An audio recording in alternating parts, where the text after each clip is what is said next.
সালের দুর্লভ ফুটেজ, যাতে দেখা যাচ্ছে মুহুরী সেচ প্রকল্প। সাধারণত এটি মুহুরী প্রজেক্ট নামে সকলের কাছে পরিচিত।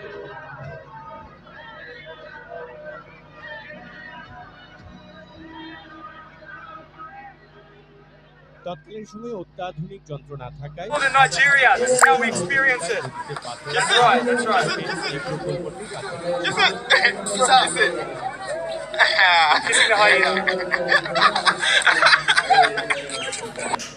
This is the hyena in northern Nigeria. This is how we.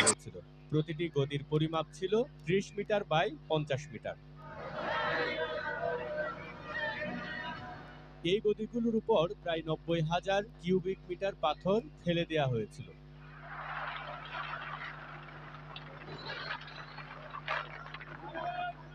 এইসব পাথর আনা হয়েছিল বাংলাদেশের সিলেট হতে।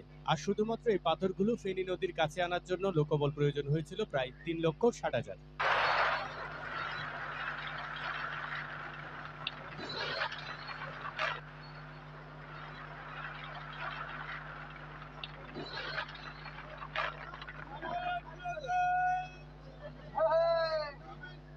পাথরগুলো নদীর পাশে নেওয়ার জন্য একমাত্র উপায় ছিল মানুষের মাথার উপর বোঝাই করে নেওয়া।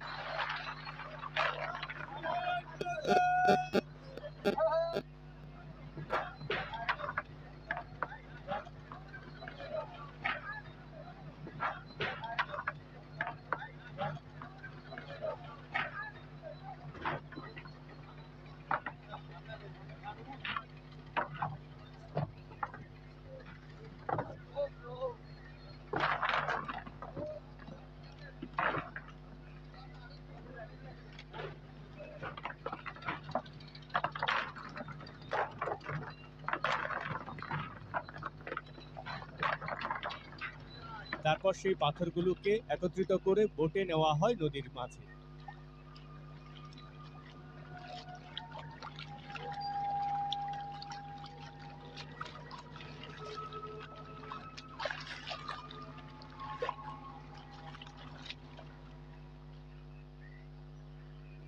এরপরই সেই কাঠ এবং খড়ের গদি ডুবানোর কাজ শুরু হয়।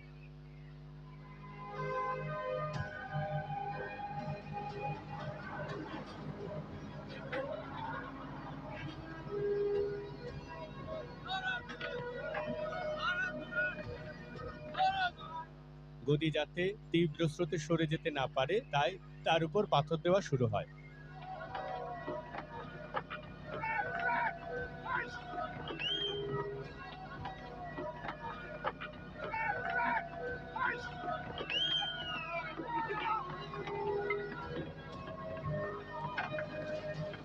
হাতের সাহায্যে পাথরগুলো নদীতে ফেলার কার্যক্রম শুরু হয়।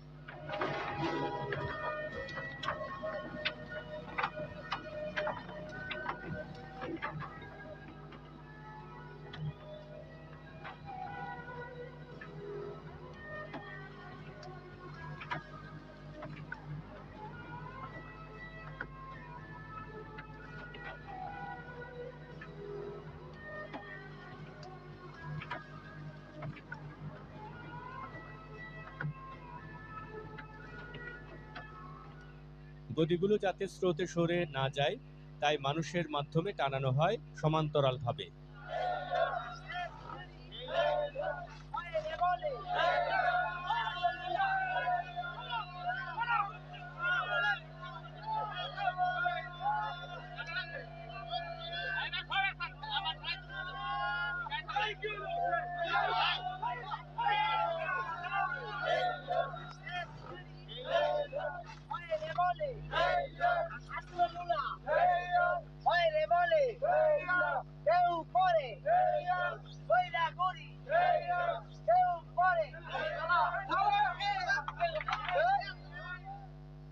নদীর তীরবর্তী জায়গায় বড় বোট পাথর নিয়ে আসতে না পারায় ব্যবহার করা হয়েছিল জেলেদের ছোট ছোট মাছ ধরার নৌকা।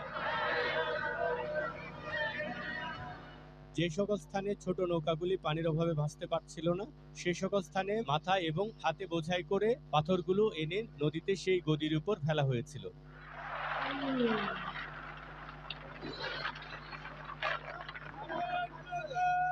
ঠিক এমনিভাবেই 4 মাস লক্ষ লক্ষ টন পাথর পরিবহন করে এনে ফেনী নদীতে ফেলা হয়েছিল।